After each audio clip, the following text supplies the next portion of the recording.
কবিতাৰ শিৰোনাম মোৰ হৃদয়ৰ ধপধপনিৰ নাম ভাৰতবৰ্ষ। কবি নীলিম কুমাৰ। সৰুতে বিচনাৰ পৰা বাগৰি মাটিৰ মজিয়াত পৰি গৈছিলোঁ হেনো এদিন, আৰু আই পিতা আচৰিত হৈছিল সিদিনা নকন্দা দেখি মই। মাটিত পৰি মই হেনো নখেৰে আঁচুৰিছিলোঁ তোমাক, হে ভাৰতবৰ্ষৰ মাটি। মই হেনো মুখত দিছিলোঁ তোমাক, হে ভাৰতবৰ্ষৰ মাটি।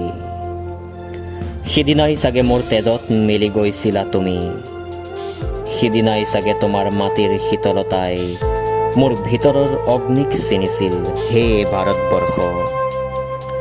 যিদিনা বিচনাৰ পৰা বাগৰি তোমাৰ বুকুত পৰিছিলোঁ, মহাভাৰতত শুনিছিলোঁ তোমাক, গীতত মুখস্থ কৰিছিলোঁ তোমাক, প্ৰাৰ্থনাত মাতিছিলোঁ তোমাক ভাৰত জননী। ত্ৰিৰংগা পতাকাৰ তলত থিয় হৈ চালাম কৰিছিলোঁ তোমাক, বন্দে মাতৰম, বন্দে মাতৰম। লৈ ফুৰিছোঁ বুকুত তোমাক, তোমাক যলৈকে গৈছোঁ হে ভাৰতবৰ্ষ। মোৰ তেজৰ উত্ৰাৱলে, মোৰ মূৰৰ অস্থিৰতাই, মোৰ হৃদয়ৰ কাতৰতাই, মোৰ অসুখ আৰু বিপৰ্যয়ে, মোৰ অন্ধকাৰে, মোৰ ইচ্ছা আৰু অনিচ্ছাই, মোৰ ছত্ৰভংগতাই, একোৱেই মচি পেলাব নোৱাৰিলোঁ তোমাৰ নাম মোৰ আত্মাৰ পৰা, হে ভাৰতবৰ্ষ।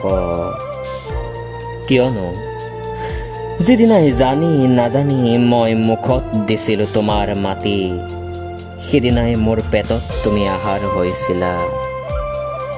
আহাৰৰ পৰা তেজ হৈ এই যে মোৰ হৃদয়ত তুমি ধপ ধপ কৰিছা, এই ধপধপনিৰ নাম ভাৰতবৰ্ষ, এই ধপধপনিৰ নাম ভাৰতবৰ্ষ। ধন্যবাদ।